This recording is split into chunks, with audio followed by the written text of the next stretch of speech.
वळूया. महत्त्वाची बातमी आहे पुढची. मुंबईतलं हॉस्पिटल लीलावती हॉस्पिटल जे गेले काही दिवस चर्चेत आलेलं आहे.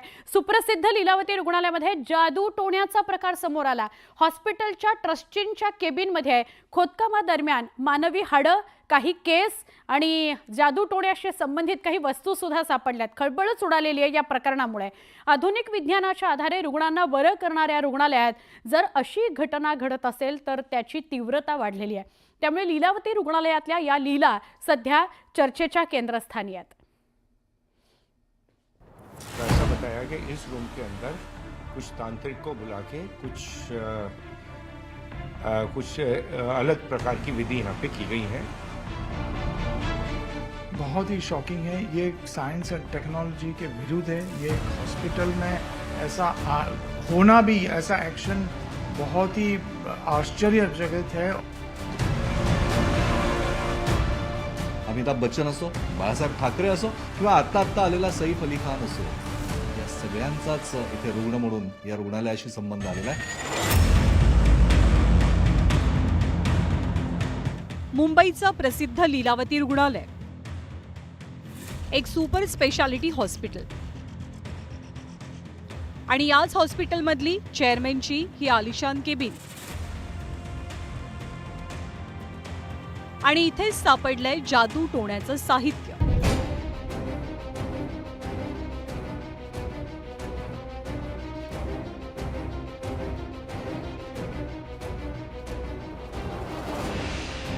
हे ऐकून तुम्हाला धक्का बसला असेल, पण याच कारणामुळे सध्या हे रुग्णालय चांगलं चर्चेत आलंय। मुंबईच्या लीलावती रुग्णालयात बड्यातला बडा राजकारणी आणि मोठ्यातला मोठा सेलिब्रिटी उपचारांसाठी धाव घेतो। यावरून तुम्हाला लीलावती हॉस्पिटलचं महत्त्व समजलं असेल, पण याच नावाजलेल्या आणि प्रतिष्ठित अशा रुग्णालयामध्ये जादू टोण्याचं सामान आढळल्यानं एकच खळबळ उडाली। धक्कादायक बाब म्हणजे हॉस्पिटलच्या चेअरमॅनच्या केबिनमध्येच जादू टोणा झाल्याचा संशय। कारण चेअरमॅनच्या केबिनमधली टाइल्स खोदली असता एकूण 8 कलश सापडले। त्या कलशामध्ये मानवी हाडं, मानवी केस, काळी बाहुली आणि जादू टोण्याचं सामान आढळलंय। लीलावती रुग्णालयाचे कार्यकारी संचालक आणि मुंबईचे माजी पोलीस आयुक्त परमबीर सिंग यांनी या जादू टोण्याबद्दल गौप्यस्फोट केला। पूरी फ्लोरिंग को खोदा गया और जो फ्लोरिंग को खोदा गया तो कुछ कलश तो जहां ये चेयर है, जहां श्रीमती चारू मेहता बैठती थी, उस कुर्सी के नीचे से कुछ कलश निकले और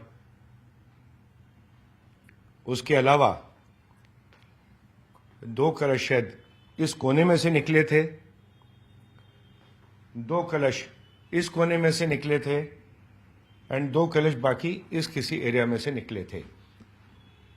लीलावती ट्रस्टच्या माजी कर्मचाऱ्यांनी काही महिन्यांपूर्वी या रुग्णालयात ब्लॅक मॅजिक आणि अघोरी प्रकार केल्याची माहिती दिली। त्या माहितीनुसार चेअरमनच्या कार्यालयामध्ये खोदकाम करण्यात आलं। या खोदकामादरम्यान मानवी अवशेष असलेले 8 कलश, तांदूळ आणि केस सापडले। या लीलावती ग्रुपचे जे कार्यकारी संचालक आहे, माजी पोलीस आयुक्त आहे, डेकोरेम अधिकारी म्हणून त्यांची ओळख आहे, परमबीर सिंग यांच्या बोलण्यातनं जो एक महत्त्वाचा मुद्दा स्पष्ट होतोय की ही जी हाडं आहेत ही हाडं मानवी असू शकतात। फॉरेन्सिक त्याची टेस्ट जरी केली नसली तरी या अशा प्रकारचा अंदाज त्यांनी बांधला, हाच खरोखर धक्कादायक आहे। किशोर आणि चारू मेहता या गर्भश्रीमंत कुटुंबानं लीलावती हॉस्पिटलची पायाभरणी केली। अल्पावधीतच हे हॉस्पिटल देशभरात लोकप्रिय झालं, पण नुकताच या हॉस्पिटलमधला जवळपास 1250 कोटींचा आर्थिक गैरव्यवहार उघडकीस आला। या घोटाळ्यामध्ये 7 माजी विश्वस्त, उपकरण पुरवठादार कंपन्या आणि विक्रेते यांचा समावेश असल्याचा आरोप आहे। इसमें cheating, forgery, sub actions in लोगों ने लिए हैं लास्ट 15 साल में। ये बहुत ही गंभीर बड़ा फिगर है, 2000 करोड़ के ऊपर का मामला है और ये लोग सब एनआरआईज हैं, दुबई के रेजिडेंट्स हैं। ये सब पैसा पब्लिक चैरिटेबल ट्रस्ट का है और ये सब पैसा इन्होंने अपने ऑफशोर अकाउंट्स में दुबई और बेल्जियम में ट्रांसफर कर चुके हैं। पण लीलावतीतल्या प्रकारामुळे अनेक प्रश्नांनी जन्म घेतलाय। विज्ञानाची कास धरून रुग्णांवरती उपचार होणाऱ्या वास्तूत जादू टोण्याची बीज नेमकी कुणी रोवली? मडक्यांमधनं मानवी हाडं सापडणं हा केवळ जादू टोण्याचा प्रकार आहे की इथे मानवी अवयवांची तस्करी तर केली जात नव्हती ना? की या सगळ्याच्या पाठीमागे आणखी काही गंभीर प्रकार आहे का, याचाही उलगडा होण्याची आता आवश्यकता आहे.